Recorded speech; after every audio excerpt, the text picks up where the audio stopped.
श्रद्धेय महानुभावों, अंक और संख्या की दुनिया में विचार करने के क्रम में हम लोगों ने विचार किया था अंकते अंक।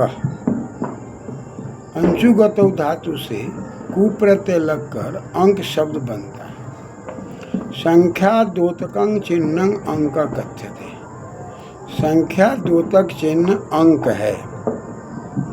1 2 3 4 5 6 7 8 9 ये अंक है और अंकों का विस्तार संख्या है। चक्षिंग्य ख्याय से ख्याय आदेश होकर के संख्या शब्द निरूपित है। अंकों के विस्तार के लिए हमें पूर्ण संख्या की ओर जाने की बात कही गई है। पूर्ण संख्या में जाने के लिए हम गिनती की संख्या में जब शून्य लगा देते हैं तब वह पूर्ण संख्या की बात हो जाती है। यानी कि 9 के बाद हम 1 पर शून्य लगाते हैं तो 10 बन जाता है।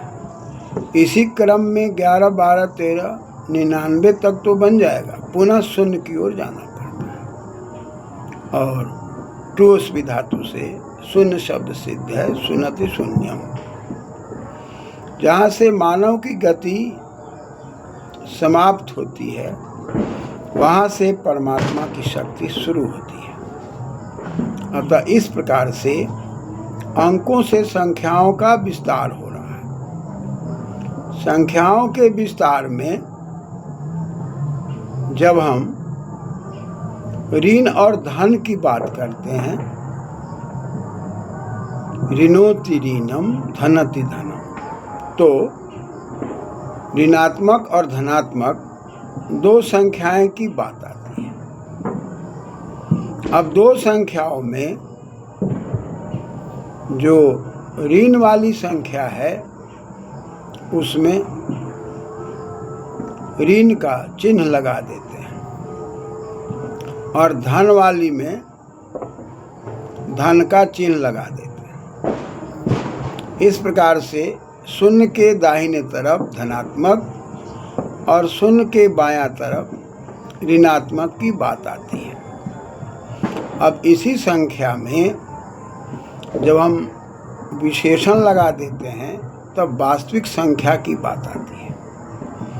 और जब हम लोग वास्तविक संख्या पर विस्तार से विचार करते हैं तो उसमें वस निवासे धातु तुन प्रत्यय लगकर वस्तु, वस्तु माने पदार्थ। अब उस पदार्थ के अंदर जो विस्तार होगा वह कैसे होगा, तो हम कह सकते हैं कि तत्र भव सूत्र से वस्तु में जो कुछ भी उपलब्धि होगी उसमें ठक प्रत्यय लगेगा, ठसेका से ईक हो जाएगा, किति से कित के कारण व के आ को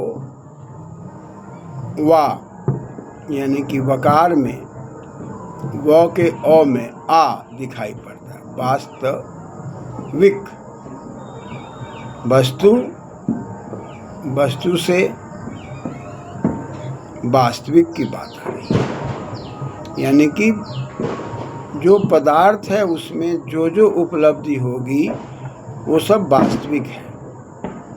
तो संख्या में क्या उपलब्धि होगी, धनात्मक और ऋणात्मक। तो जब धनात्मक संख्या की बात आएगी, ऋणात्मक संख्या की बात आएगी, तो हम कल्पना करते हैं कि जो वास्तविक संख्या है उसके अंदर परिमेय और अपरिमेय 2 संख्याओं की बात आती है कि वास्तविक संख्याओं में परिमेय का समूह दिखाई पड़ता है, अपरिमेय का समूह दिखाई पड़ता है, या धनात्मक या ऋणात्मक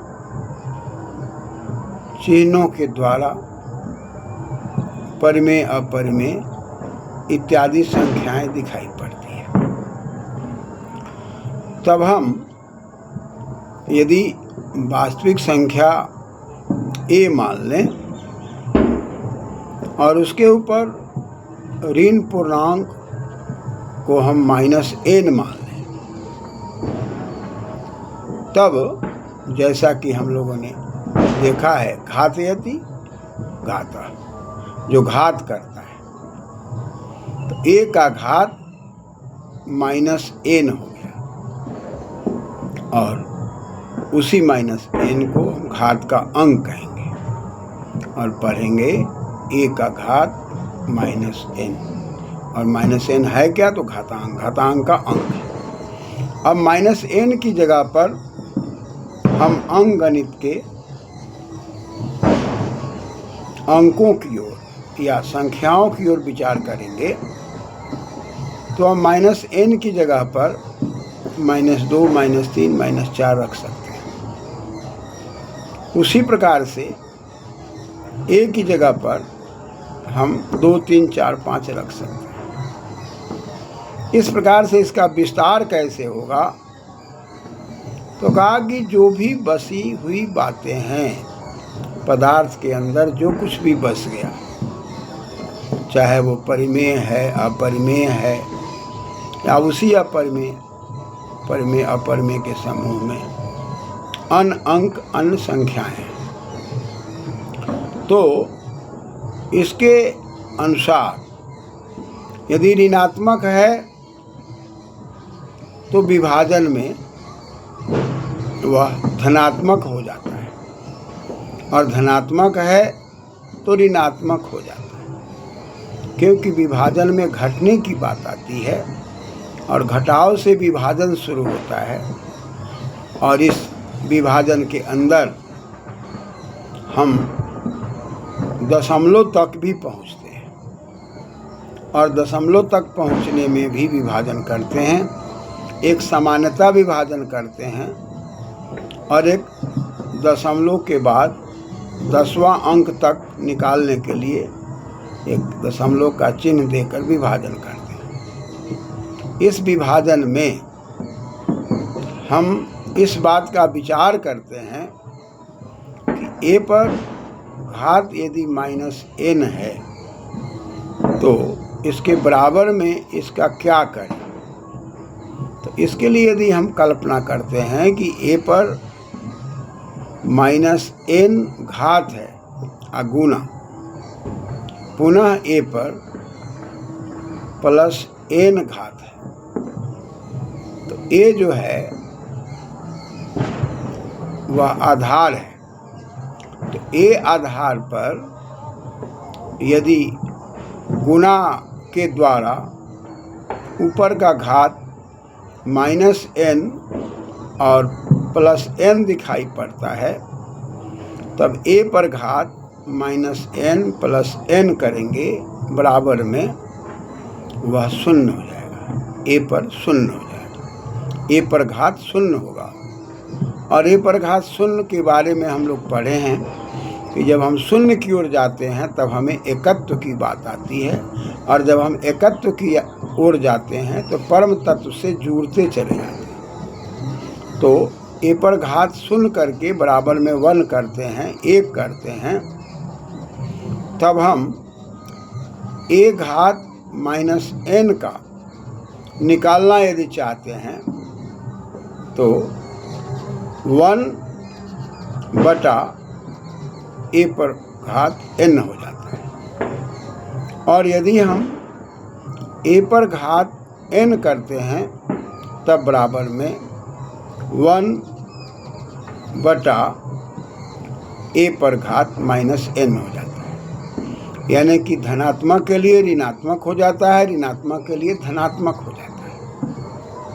इस दर्शन को यदि हम ठीक से अध्ययन करते हैं, समझते हैं, तो स्पष्ट है, सुख के बाद दुख, दुख के बाद सुख, और दुख में हमें धैर्य धारण करना है और सुख में अहंकार को नहीं आने देना है। अतः जीवन के उत्थान में दुख और सुख दोनों अनिवार्य है। दुख न आए तो सुख की अनुभूति न हो, सुख न आए तो दुख की अनुभूति न हो। इस प्रकार गणित की विधा में ये बताया जाता है इन संख्याओं में वास्तविक संख्याएं जो हैं वह जब घात का रूप धारण करता है और घात में हम नियम बना देते हैं, घातयति घाता, और उस घात के अंदर नियम बन गया कि हम यदि लिखते हैं 2 पर घात -3, इसका मतलब है कि 2 को हमें -3 तक गुना करने की बात कही जा रही है। तो वह इस विधा के अंदर 1/2 पर 3 हो जाएगा, घात 3 हो जाएगा, यानी कि 2 को हम 3 बार गुना करेंगे। 2 गुना 2 गुना 2, 2 दूनी 4 दूनी 8, 1/8। अभी 1/8 जो हमारे सामने दिखाई पड़ता है, इस 1/8 को वास्तविक संख्याओं के अंदर हम देखते हैं कि यह परिमेय है कि अपरिमेय है, इस पर हम लोग विचार करते हैं और ये क्रम चलता रहता है।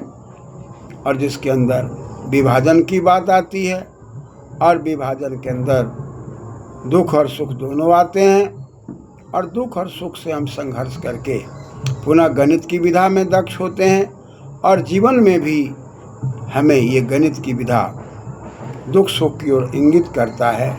धनात्मक और ऋणात्मक चिन्ह, ऋण कर्जा का प्रतीक है, धन आमदनी का प्रतीक है।